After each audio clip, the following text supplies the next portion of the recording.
San Antonio Spurs are going to let some players go sooner than later. It just might be somebody that you like, Spurs fans. What is up, San Antonio Spurs fans? Welcome to TSR Sports. You might be thinking, TSR, what do you mean by that intro there? Well, I found this wonderful article on projectspurs.com. I will drop a link to the article in the comments below that really made me sit back and go, whoa, we have some roster issues. Not the general roster issues we talk about on this channel, maybe too many guards, not enough size on the court, but we are going to have the problem of too many players. We can't keep everybody that's on the roster and draft everybody. Will be way over the amount. I'm going to get into this article and go into what exactly I'm talking about. While I'm doing so, drop a comment down below and anything while I'm going over this, because there's going to be a lot to jump into, especially when it comes to contracts, which can be confusing. So please bear with me as I go through this. Hit that thumbs up, you'll help support the channel, and subscribe for more Spurs content. Let's just get into it. Let's get into the article. No more waste of time. The NBA draft, of course, is coming up June 23rd. And if you don't remember, the Spurs have 4 picks. Refresher, 9th pick in the lottery, 20th pick from the Toronto Raptors, 25th pick from the Boston Celtics, and the 38th pick from the Los Angeles Lakers. The San Antonio Spurs already have 8 players guaranteed under contract for next season. When you account for those first 3 picks, that's going to make 11 players. So if you take a look at this graph right here, excellent graph, by the way, by Project Spurs, everybody listed in black is guaranteed next year. So you see our players like DeJounte Murray, Doug McDermott, so forth and so on. But you got to look at those cap holds, the 9th pick, the 20th pick, the 25th pick. Those are going to count as roster spots. You might be saying, all right, TSR, well, what's the big deal here? Well, the big deal is by opening night, your roster has to be trimmed to 15 players plus 2 two-way contract players. That leaves room for 17. We've got 11 already. Well, look at this room for 6 more. We still have our 38th round pick. We have our free agents. In regards to free agents, there are 5 players entering free agency. Also signing free agents. Some of you wanted Zach LaVine or DeAndre Ayton. We're going to get into that too. And I'm going to circle back to this graph at the very end and give you my 2 cents on what I think the Spurs are going to do or what they should do. But as you can see, we're already at 11. We have room for 6 more. Some people are going to get left out. Let's get into the article a little bit more.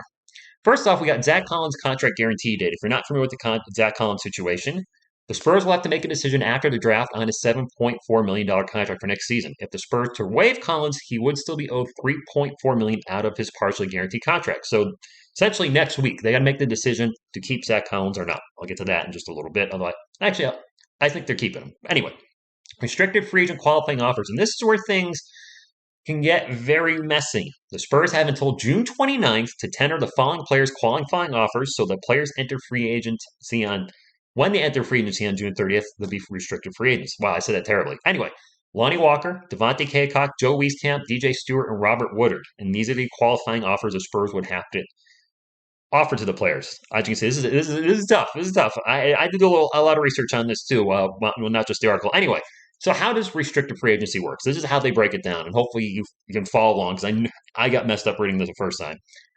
Let's say the Spurs and Team Q both want Lonnie Walker. The Spurs will tender Walker the qualifying offer by or on June 29th, and his qualifying offer would be $6.3 million. Let's say Walker and Team Q, as I call them, agree to an offer sheet. Let's say Lonnie signs that offer sheet. Let's say that team offers Lonnie 3 years, $36 million, $12 million a year, much more than what the Spurs initially offered on the qualifying offer. On July 6th, when the NBA lifts the moratorium, the Spurs have 48 hours to match that offer of 3 years and $36 million. Or they decide not to. Lonnie Walker is now signed with Team Q based on his new contract.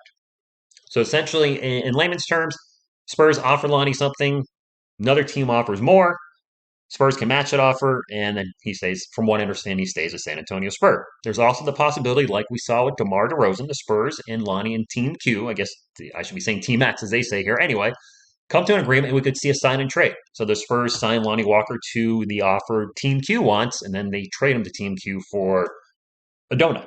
I don't know. Moving right along, there's also a date, apparently in July, when the Spurs are able to pull the qualifying offer if they decide to go in a different direction from a restricted free agent. Now, again, say they offer Lonnie Walker 3 years, $36 million. Sometime in July, they decide, you know what, we're going to move on from Lonnie Walker based on maybe who we drafted. Then he becomes an unrestricted free agent, which means he can sign with anybody for any amount. And then there's also this little blurb here that was a little confusing. If a player doesn't sign an offer sheet, but he also doesn't want to resign in San Antonio, then he can accept the qualifying offer for next season, play out the season, and then next summer he'll be an unrestricted free agent. So what I take from that is the Spurs offered Lonnie Walker $6.3 million. Nobody else makes a play at Lonnie Walker. They're like, yeah, we're good. He plays 1 year for the Spurs for $6.3 million, and then after that, he's an unrestricted free agent. He can go wherever he wants. Correct me if I'm wrong, but I think that's how it works. It's very confusing with free agency, but I get that's the gist for not only our players, but other players.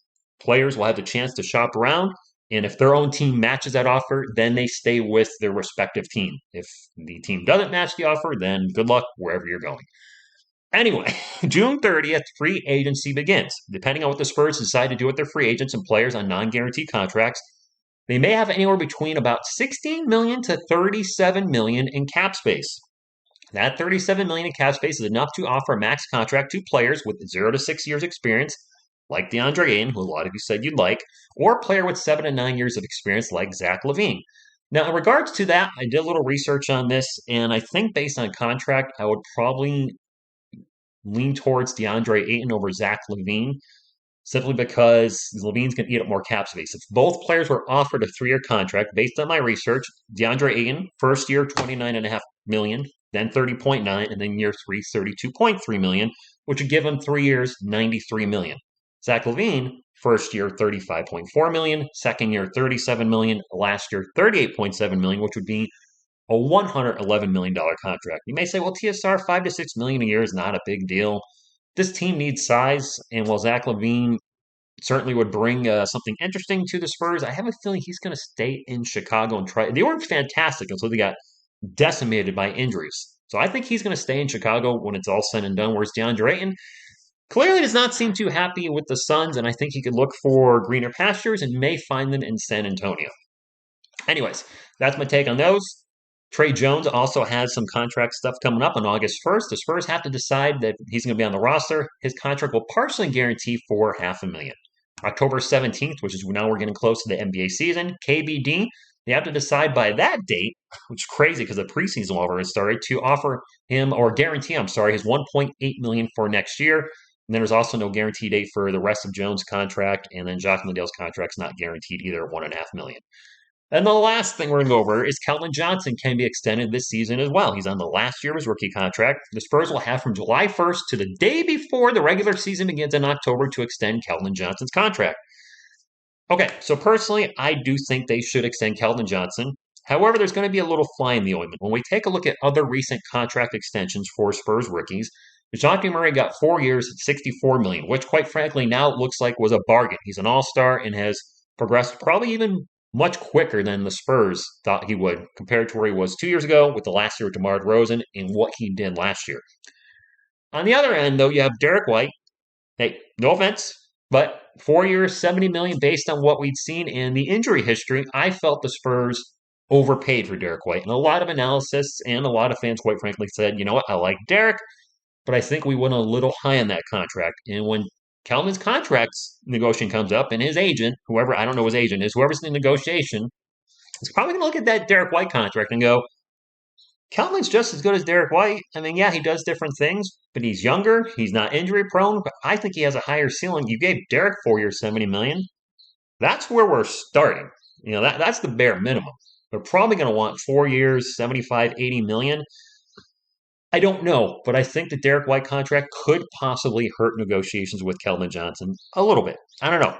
Or he could be, seems like a cool dude. He might just say, you know what, I'm happy 4 years being here in San Antonio. Just give me something similar to Derek, 4 years, 72, whatever. I think he's going to get extended. The Spurs team seems to really like him, so I think he sticks around. Speaking of around, I said I would come back to this graph, and I'm going to do it now.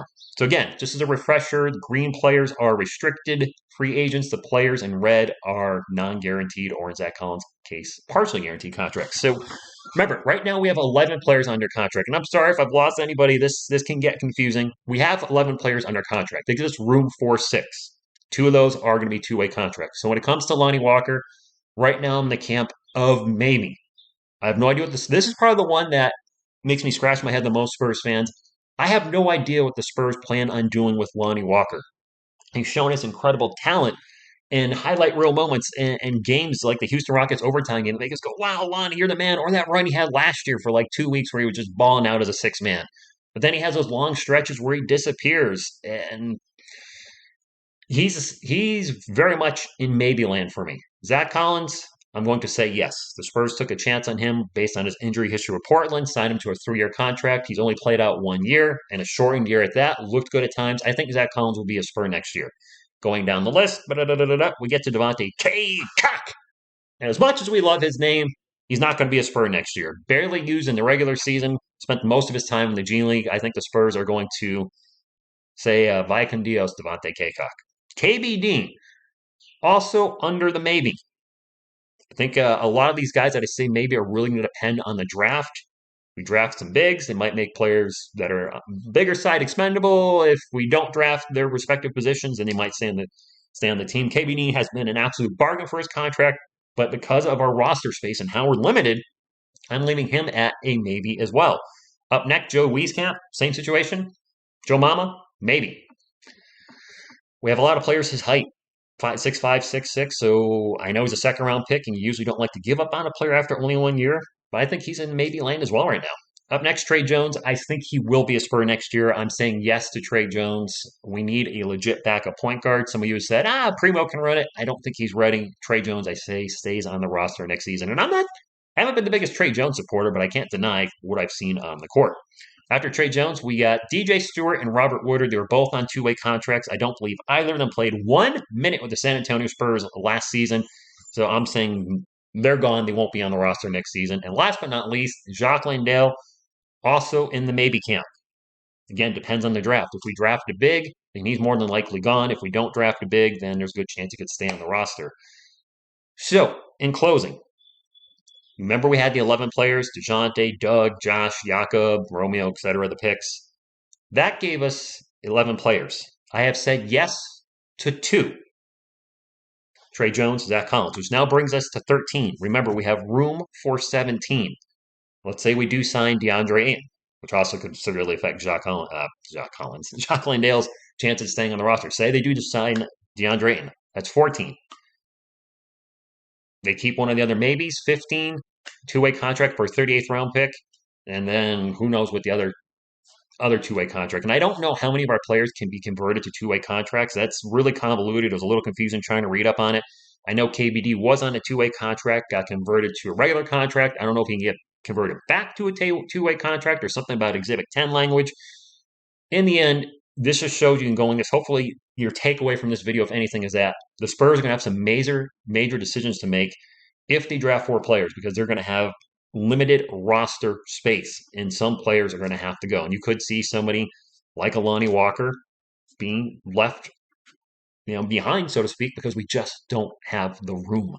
It's going to be I keep saying this, Spurs fans, and I mean it. It's going to be very interesting what's going to happen between now on draft night and free agency, because the Spurs have already surprised me last season by trading Derek White, getting something for Thaddeus Young, trading Bryn Forbes after he was a Spur, then left and came back, and then shipped them right back out again. It's not so bad for him. It's going to be confusing. It's going to be exciting, and expect the unexpected, but I'll be here for it for the entire roller coaster of a ride. I want to thank you all for tuning in, and until next time, go Spurs Go!